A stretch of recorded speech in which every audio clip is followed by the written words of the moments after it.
empezar con la parte del proyecto ejecutivo. Ahorita vemos lo de los otros programas.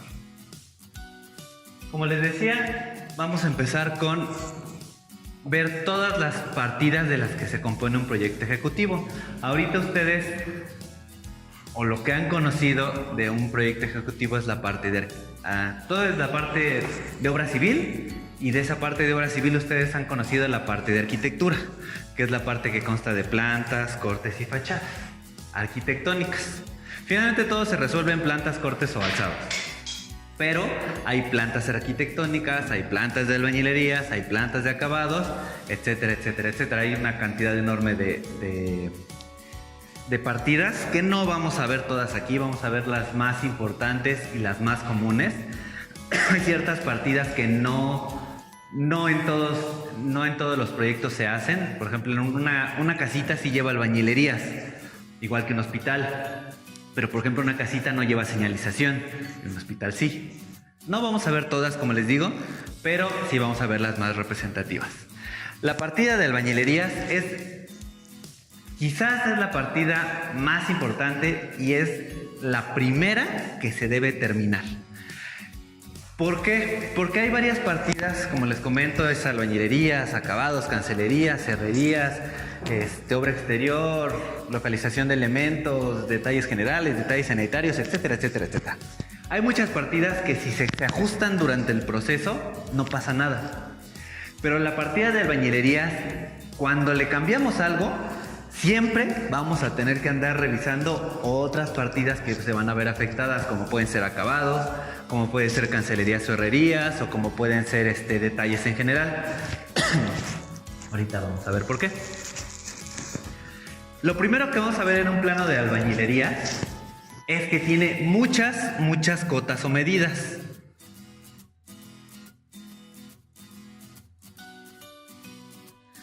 Aquí les pongo que estas cotas sirven.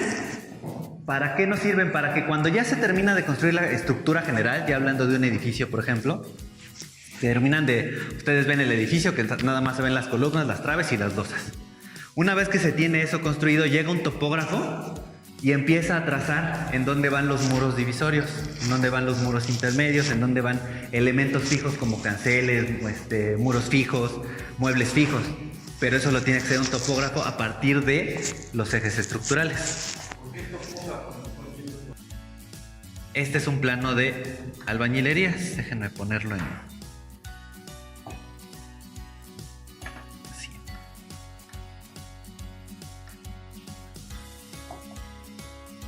Hartas cotas. Cotas para un lado, cotas para el otro y un montón de cosas, ¿no? Eso es un plano de albañilerías. Ahorita vamos a ir viendo sus partes. Como les decía, lo primero que vemos es que tiene muchas cotas. Estas, ya el criterio de cómo se colocan las cotas depende del proyectista, depende del despacho o depende de los términos de referencia de un proyecto. Ya cuando hacen proyectos grandes, pues son una serie de hojas, todo un documento donde les especifican qué partidas necesita ese proyecto y cómo se resuelve cada partida. O sea, por ejemplo, les dicen, la partida de albañilería se va a acotar siempre a ejes. O se va a acotar solamente a paños. Eso ya depende del criterio del proyecto o, en este caso, de los términos de referencia. Yo, si no, para términos generales o cuando no hay algún término de referencia o alguna pauta, yo les recomiendo que se deben de manejar dos tipos de cota. Una línea de cotas a paño que nos van indicando todos los huecos de puertas y ventanas, y una línea de cotas a ejes que nos indiquen la ubicación de muros o castillos. Aquí lo vamos a ver en, por ejemplo, esta. Aquí, por ejemplo, siempre debe haber referencia a un eje estructural, porque de otra manera el topógrafo no lo puede trazar. Un eje estructural de una columna.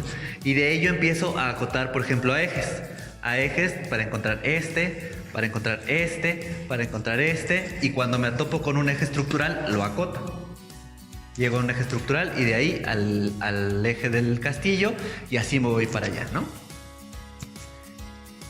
Y ya sea a ejes o a paños, como les decía.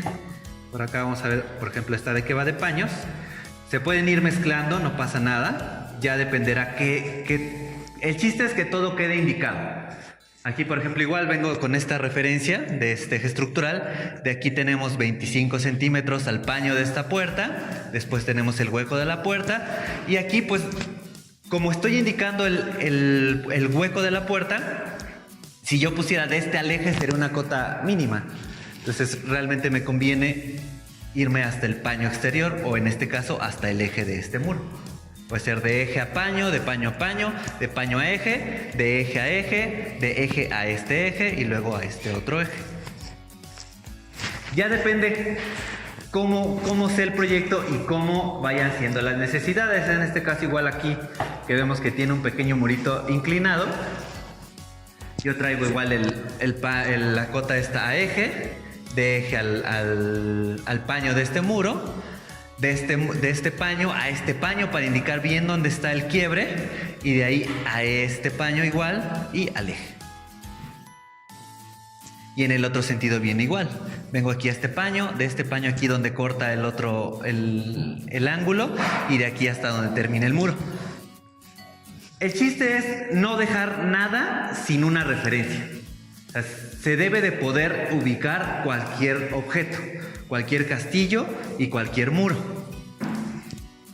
Ese es el chiste de... Aquí, por ejemplo, este es otro. Estos son proyectos de hospitales y uno es de una clínica. Por eso son cosas tan grandes. Pero, por ejemplo, aquí igual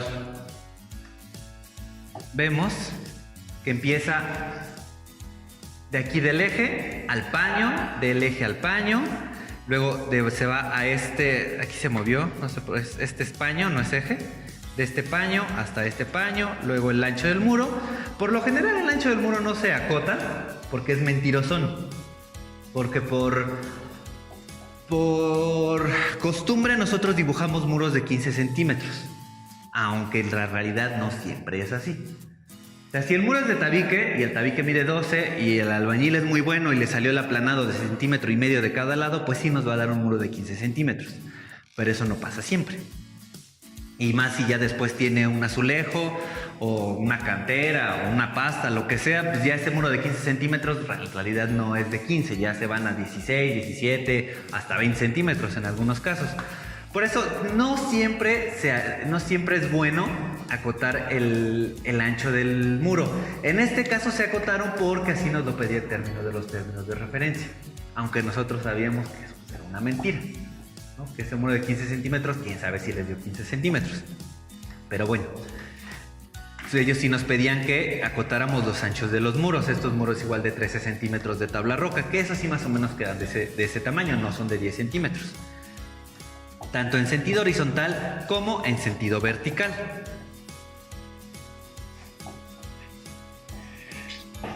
Aquí les pongo, es importante que cada una de estas líneas, como les comentaba, ya sean verticales o horizontales, siempre deben tener como referencia un eje estructural para que sean fáciles de trazar en obra. Y la primera línea de cotas o las primeras cotas generales que deben pasar, siempre traten de que sean por circulaciones o por espacios largos. El chiste de esto es que sus líneas de cotas deben ser lo más continuas posibles, no deben verse interrumpidas. Si ven cualquiera de estos ejemplos, por ejemplo, esta es una sala de espera muy grande y esta es una cota que va por fuera ya en esa área de espera y empieza, y aquí como les decía, viene a eje estructural, a eje del muro, del eje estructural al paño, del paño al eje. Aquí nos vamos con puros ejes. En este caso, no lo acotamos porque es al centro del muro y porque en realidad ya este castillo se metió por solicitud, aunque en realidad no lo necesitaba, porque se supone que por términos de referencia nos daban que necesitamos a no más de 3 metros sin castillo. Entonces ahí estábamos justo en el límite, entonces se puso al centro. del eje del muro al eje estructural, luego al paño, pero si se dan cuenta es una línea de cotas continua, continua, que no se detiene ni se interrumpe hasta cruzar todo el plano. Igual esta que ya no es por la orilla, sino es por dentro de los locales, empieza y se dan cuenta van dos pegadas. ¿Por qué? Porque una acota lo que está cerca. Aquí, por ejemplo, yo no podría tener solo una línea de cotas porque tengo cosas diferentes. De este lado tengo este hueco y de este lado tengo este muro. Si yo mandara esta cota nada más aquí al centro, tendría que haber puesto esta cota aquí, luego otra cota a esta referencia, luego aquí y luego a este muro, y hubiera sido más confuso. Aquí es cuando a veces es necesario tener más de una cota que va pareja, y siempre la cota va a acotar lo que le quede más cerca. O sea, si esta cota está más pegada de este lado derecho, no voy a acotar cosas que estén del lado izquierdo. Igual esta cota, si está más pegada del lado izquierdo a este muro, no, esta línea de cotas no va a referenciar nada que esté de este lado derecho. Esa es recomendación que yo les recomiendo, por ejemplo, ahí en la oficina siempre les digo que es de esa manera. O sea, por ejemplo, esta que viene aquí al centro, esta que viene aquí más hacia abajo, está acotando cosas pegadas a esa cota, a estos castillos. Estas cotas de ninguna manera referencian a estos castillos de aquí arriba. Estos castillos de aquí arriba ya sea que se referencien con otra línea aparte, o si no es necesario, pues no es necesario. Pero siempre la cota debe acotar lo que le quede cerca. Por ejemplo, aquí tenemos esta línea de cotas que nada más acota este pedacito de muro, que empieza aquí en este eje estructural. Aquí, por ejemplo, no acoto este castillo porque como sé que está pegado a una columna, no tiene caso que se ubique. El que sí necesita ubicarse es este de aquí.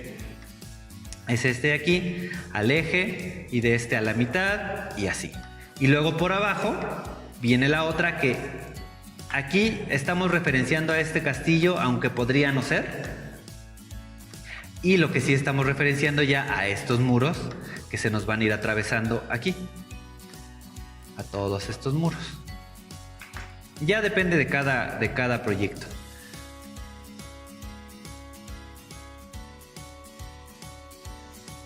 Pero como les digo, siempre deben de tratar de pasar las cotas, las primeras al menos, por circulaciones o por áreas grandes. Ya si después de que terminaron de acotar por lo que son áreas grandes y circulaciones, y todavía les quedan espacios sin definir, ya nos vamos a las cotas secundarias. Lo mismo pasa en este caso, por ejemplo, nos vamos por estos espacios grandes, y ya cuando es necesario ya nos vamos a cotas secundarias, o 2 o 3 líneas más de cotas si es necesario. Pero si se dan cuenta, siempre van lo más pegadito posible y lo más continuas. O sea, cualquiera de estas líneas, si yo las sigo, me va a ir acotando cada uno de los elementos con los que se encuentra. Les digo, en este caso sí anchos de muros, pero no es muy recomendable. Paños de muros, eso sí, paño de objetos, paño de muebles fijos. Este es unos muebles aquí, unos muros bajos. Esos van acotados. Es para ubicar estos huecos de aquí donde hay un paso. Estos paños de estos muros. Estos castillos que se van ubicando. Estos paños igual de este muro, el ancho de este muro. En cualquier sentido, igual en este caso. De aquí ya se va hasta eje estructural, y ya de ahí se va a áreas muy grandes. Si se dan cuenta, pasan por circulaciones. Todo esto es circulación porque esta es una gran sala de espera. Y lo mismo pasa en este, que es un poquito más chiquito. Esto igual son aquí lo van a ver en la sección 2. Son consultorios. Entonces igual viene la cota por la sala de espera de los consultorios y luego una cota auxiliar aquí al centro y la cota por fuera para acotar las ventanas en sentido horizontal, y ya en el sentido vertical pues ya vienen varias, ¿no? Igual aquí esta que viene sobre la sala de espera, y otra que viene aquí al centro y otras intermedias aquí en medio de cada consultorio. El chiste es que no quede nada sin acotarse. Aquí les pongo la segunda cosa que indicamos en los planos de albañilería, es el ancho real de los huecos para las puertas. Por lo general se marcan dentro de un círculo y esto indica el vano real ya después de aplicar aplanados y acabados. O sea, no importa de qué vaya a tener ese muro, o sea, debemos nosotros garantizar o decirle a los que construyan que ese vano es de 1 metro, o es de 95 centímetros, o es de 1,10, de lo que sea. Y en caso de tener muros bajos en el proyecto, deben indicarse sus alturas de manera textual en los planos de albañilería. Aquí si ven cualquiera de estos huecos, aquí dice 1,20. O sea, esa puerta tiene que medir 1,20 de aquí a la columna. Ay, no sé por qué no está la referencia de la columna. Pero si vemos cualquier otro de estos, por ejemplo, aquí ponemos, aunque estamos poniendo la cota de 1,15, podríamos nosotros omitir, al momento de nosotros poner estos vanos de puertas aquí ya indicados, de 1,15, podríamos nosotros omitir ya esta cota y, por ejemplo, mandar la cota directo de lado a lado. Y eso nos ahorra una línea, y nos puede incluso ahorrar líneas de cotas, o nos genera, por ejemplo, aquí esta que dice .95, no hay ninguna cota. Por ejemplo, estas que vienen por aquí solamente viene del eje del muro al eje estructural y del eje estructural al eje del muro. Ya no es necesario indicar esta puerta con una cota porque aquí estoy poniendo que tiene .95. Lo mismo pasa en este caso. Solamente va la cota del eje del muro al eje del muro y la puerta de acceso tiene .95. Igual aquí dice 1,15 y cada puerta debe tener su ancho real que debe de tener. Esto es para que cuando al que le toque hacer las carpinterías sepa que ahí va una puerta de 1,80. Que el marco de esa puerta tiene que ser de 1,80 y ya más lo que reduce ya será una puerta de 1,75, una cosa así. Pero debemos nosotros especificar ese hueco real ya de cómo debe de quedar. Y como les decía, si tenemos muros bajos, nosotros debemos indicar en la planta esos muros bajos. Por ejemplo, aquí lo ponemos, altura de muro 1,20, altura de muro 1,20, altura de muro 1,20, en cualquiera de estos que tengan muros bajos, cuando sea el caso. Aquí, por ejemplo, altura de muro 0,60. Son cosas que siempre debemos estar indicando. El tercer elemento, que es bueno, aquí lo estoy numerando como tercer elemento, pero en realidad es lo primero que tienen que definir, que son los tipos de muros que se van a usar. Porque eso es lo que les va después a modificar si, por ejemplo, los acabados están referenciados o están en base a este tipo de muros. Si vemos ahorita los planos de albañilería, vemos que junto a cada muro hay un letrerito que dice M1, M2, M3, M4, etcétera, los M's que sean necesarios, porque nos indican los tipos de muros que estamos ocupando.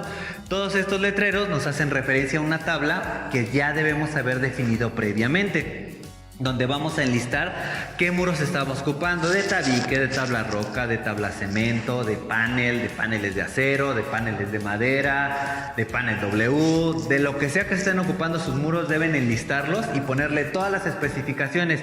Si es un muro que llega al plafón, o es un muro que es cortafuego y llega a la losa, o si solamente o si es muro de tabla roca y requiere refuerzos de tal tipo, o sea, si se va a armar con estructura de metal, estructura de madera, cualquier especificación que les permita la construcción de ese muro. Y esta tabla de muros, como les pongo, es importante porque se consulta en otras partidas, como por ejemplo la de acabados o la de cancelerías, para saber si esa cancelería se va a fijar a un muro de tabique o a un muro de tabla roca, para hacer los detalles correspondientes. O en los detalles de baños, para saber si el muro o la instalación va sobre un muro de tabique o sobre un muro de block o sobre qué va. Como ven, cada uno de estos muros dice M3, M3, M4, M3, M3, M1, M1, aquí igual M1, cualquiera de estos dice M1, M1, M2, lo mismo pasa en estos, M2, M2, M2, todos estos hacen referencia a una tabla. Dice tabla de muros. Cualquiera de estos planos tiene una tabla de muros. Puede ser desde algo muy sencillo como esto. Muro de tabicón de 12 por 18 por 38 con aplanado de mezcla. M2, muro de panel de cemento.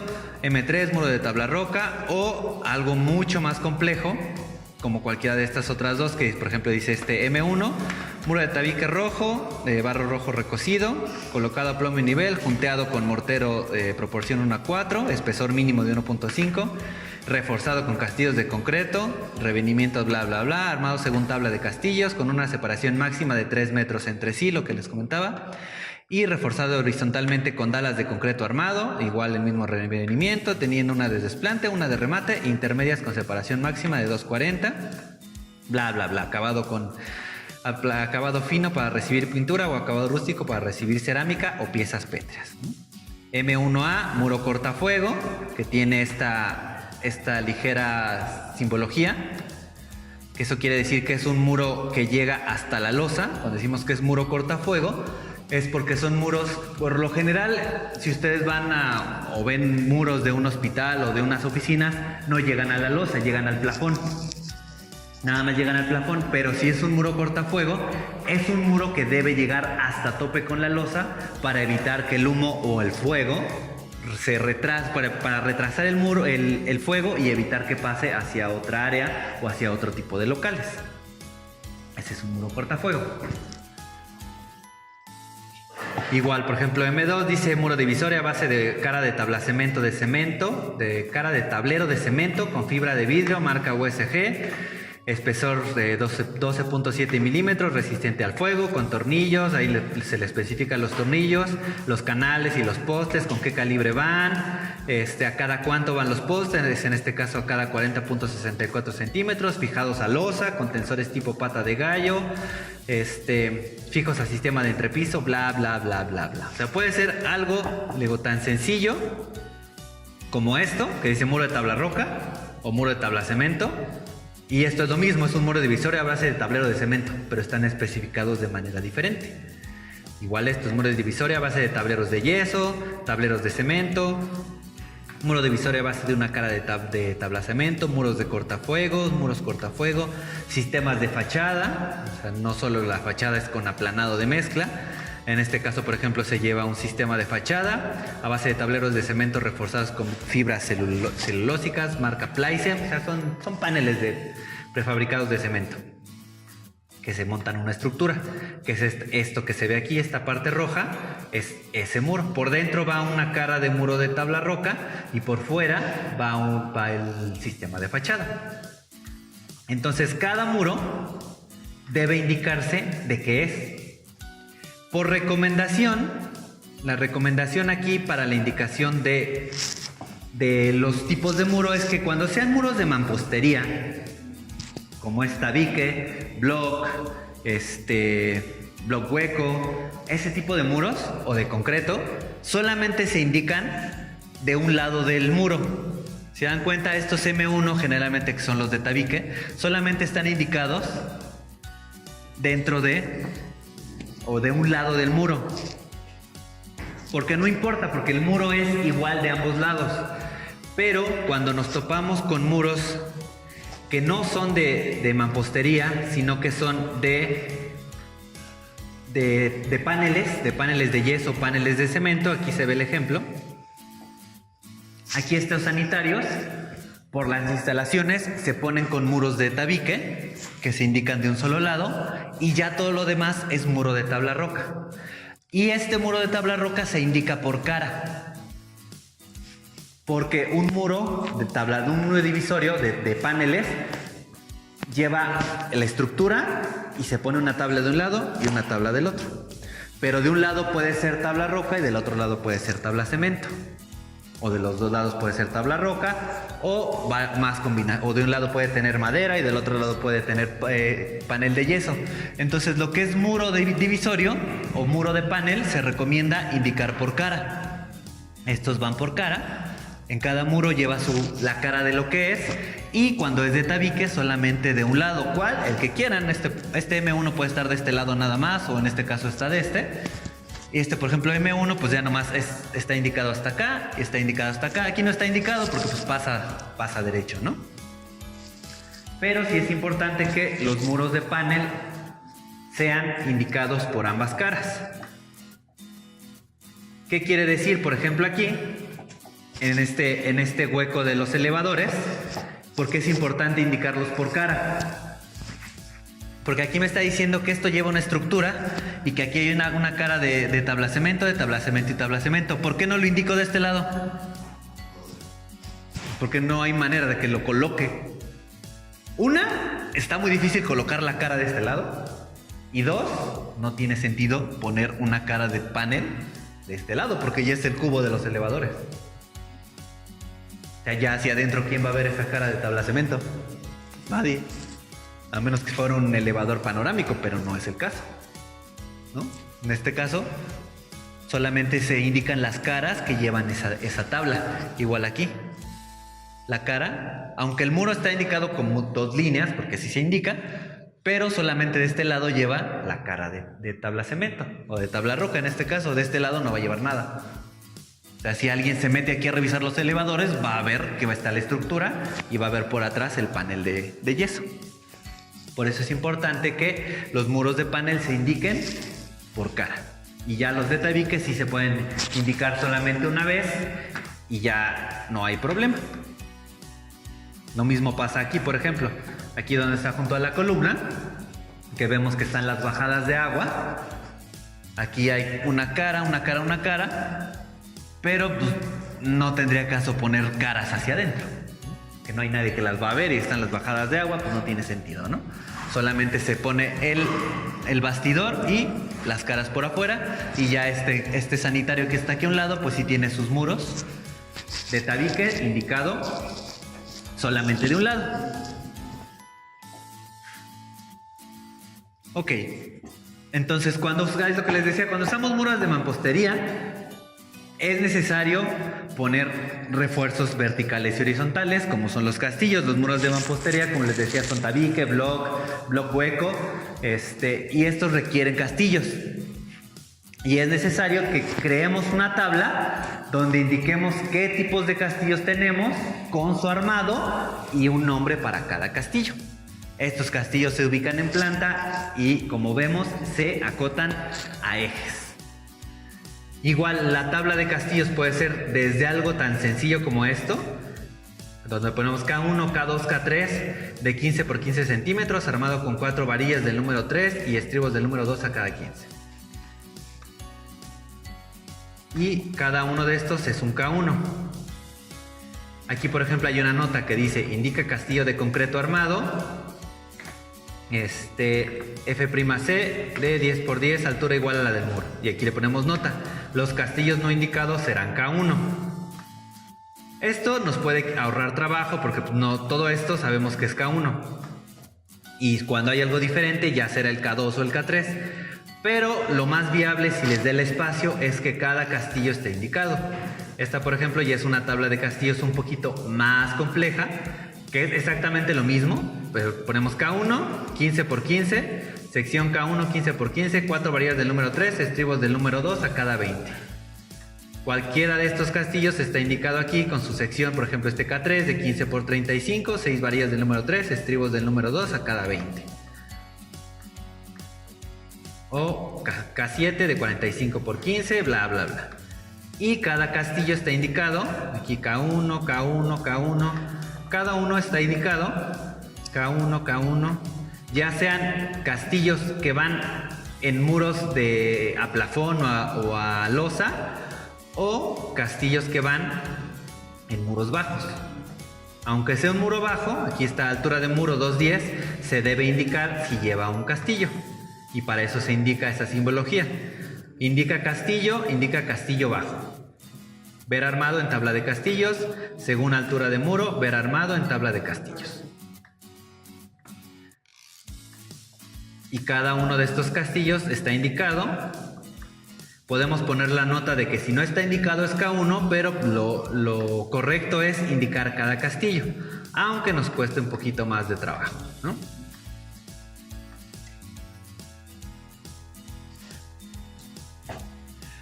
Otros elementos que necesitamos crear una tabla de ser necesario son las dalas o cerramientos y los sardineles. Los sardineles es una cadena como tal, pero el sardinel va en regadera o, por ejemplo, puede ir, si tenemos una salida hacia una azotea, por lo general lleva un sardinel para que no se meta el agua de la azotea, y debemos crear una tabla para esas cosas. Estos también las dalas o cerramientos se indican sobre las puertas que lo llevan o en muros donde aplican y tienen su propia nomenclatura.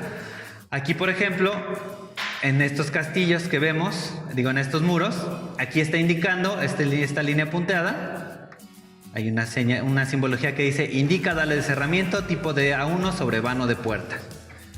Cualquiera de estos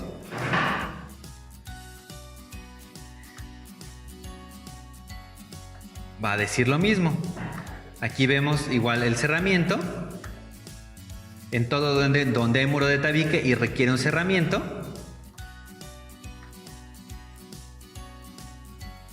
y lleva su nomenclatura aquí, de A1. Sección de tanto por tanto, en este caso de 14 por 15, o en este caso tabla de cerramientos de 15 por 15 con su armado. Y si hubiera sardineles, también les ponemos aquí S1 o la nomenclatura que ustedes le quieran dar, pero sí es importante que se diferencie. Ahora, ya indicamos tipos de muros, ya indicamos los castillos cuando son necesarios, ya indicamos las cotas para indicar todos los muros, todas las aperturas, indicamos los vanos de puerta. Lo último que nos falta indicar son lo que le llamamos detalles de albañilerías. Cualquier solución específica o especial que requiera su proyecto necesita un detalle. Y ese detalle se enumera y se resuelve en otra partida que se le llama detalles de albañilería, que va ligada con esta partida de albañilería. Si su partida de albañilería sufre cambios, los detalles de albañilería van a sufrir cambios, porque es un reflejo de lo que están haciendo. Aquí, como les mostraba,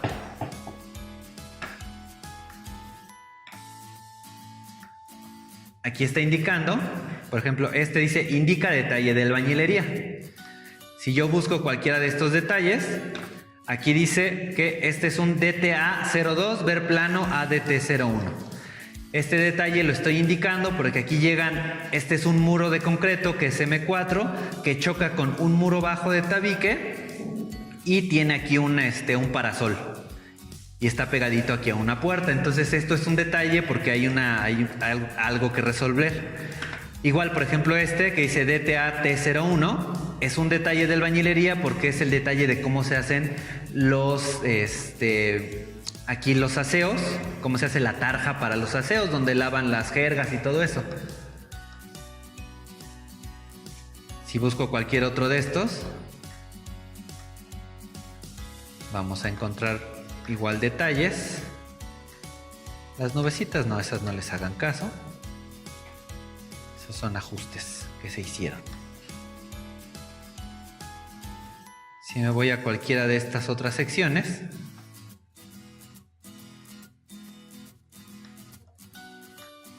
aquí, por ejemplo, es porque llega una columna, aquí hay una columna y llegan varios castillos y choca una puerta. En este caso igual es otro detalle de albañilería, porque aquí hay una cubierta que no la vemos en planta y solamente se ve en detalle. O por ejemplo aquí hay un cuarto de aire acondicionado que hay un sardinel, aquí hay un sardinel y unos escalones para poder pasar del cuarto de aire acondicionado a la azotea. Entonces esto requiere un detalle. Cualquier cosa que requiera o que tenga ahí una solución medio extraña o que no esté muy bien definida, se debe hacer un detalle. Igual aquí por ejemplo hay una columna, hay un muro de tabla roca y pasan unas bajadas de agua. Se requiere hacer un detalle. Cualquier cosa que sea ahí medio especial, debemos hacerle un detalle. Aquí en este caso, es que en este proyecto no se están indicados aquí los detalles. Ya me acordé por qué. Porque esos detalles se mandaron a algo que se conoce como localización de elementos, ¿no? Por ejemplo, aquí también, ¿no? Decimos aquí detalle de albañilería 06. Estamos indicando porque llega 1, 2, 3 muros a una columna. O, por ejemplo, otro de aquí. Es una columna, pasa por atrás un muro, llega este muro por aquí atrás y hay una puerta. Entonces, la fijación de esta puerta, esta columna, cómo pasa el muro por atrás, son cositas que requieren detalle. Cualquier cosa que esté rara o que no se entienda bien cómo se resuelve, se tiene que hacer un detalle. Igual aquí. Por ejemplo, este es un muro, una plancha, donde es una plancha que tiene 60 centímetros de altura, por eso de altura muro 60, y sobre esa plancha pasa esta cancelería y luego baja. Entonces esto requiere un detalle. Todo lo que requiere un detalle necesitan enumerarlo y ya después harán su partida de detalles de albañilería.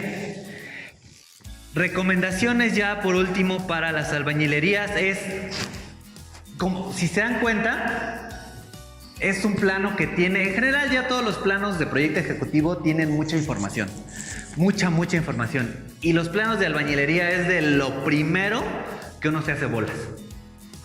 Es muy importante, les digo, mandar líneas de cotas lo más derechitas posibles, lo más pegadas a los muros que estén indicando. Se dan cuenta, aquí está pegado este muro, pasa por estos muros, pasan por estos. No hay pocas cotas que están en medio de la nada, por ejemplo, nada más estas, ¿no? Todas las demás, aquí en esta zona de los sanitarios, hay una que pasa pegadito a este muro, otra que pasa aquí por el centro, otra que pasa aquí pegadito a este muro y otra que pasa aquí por en medio. Traten de reducir el número de líneas de cotas lo más posible para que no se les atasquen, porque es muy importante que no se encimen. Aquí, aunque nosotros, AutoCAD, es lo malo a veces de si ya se hacen en AutoCAD o en Revit, donde sea que lo hagan, como nosotros podemos dar zoom, a veces damos por sentado que se va a ver bien. Debemos cuidar que los textos nunca se encimen. Por ejemplo, aquí que no esté encimado. A lo mejor aquí este 19, como está pegado a la línea del muro, quién sabe si se alcanza a ver bien. Tendríamos que verlo en una impresión. Estos, por ejemplo, aquí que está este 18 con este 25, si los separamos un poquito más, no pasa nada. Pero el chiste es que todos los elementos, los tipos de muro, los castillos, las cotas, las alturas de muro, en este caso, altura de todos esos, no deben encimarse. O sea, si esta altura de muro está aquí y nos funciona que no se encime aquí con esta puerta, es mejor. Estos letreros, aquí si se dan cuenta, está el letrero de local, más el letrero del detalle, más los tipos de muro, más la altura de muro, que si esta altura de muro igual y se mueve un poquito aquí, no pasa nada. Pero el chiste es que nada se encime, para que se vea lo más limpio, bueno, lo más entendible, pues limpio va a ser difícil, más bien lo más legible posible, que ningún texto esté encimado. Siempre la recomendación, o yo lo que hago primero, es primero pongo los tipos de muro Primero pongo los tipos de muro, después pongo los castillos, después pongo los anchos de las puertas y hasta el último acoto. Las cotas generalmente van al último. Ahorita se las nombré al principio porque es lo primero que vemos. Pero cuando dibujamos un plano de albañilería, la cota es lo último que ponemos. Primero ponemos los tipos de muro, los tipos de castillo, anchos de puerta, los cerramientos si son necesarios, alturas de muros bajos. Y ya que tenemos toda esa información, ponemos las cotas. Y ya después de las cotas ponemos los detalles. Eso sí se ponen hasta el final. Porque ya es cuando ya vemos qué cosas se traslapan, que si hay muros, que si hay dobles muros, que si hay castillos, y hasta el final se ponen los detalles. Pero la cota es lo que se pone al final. ¿Sale?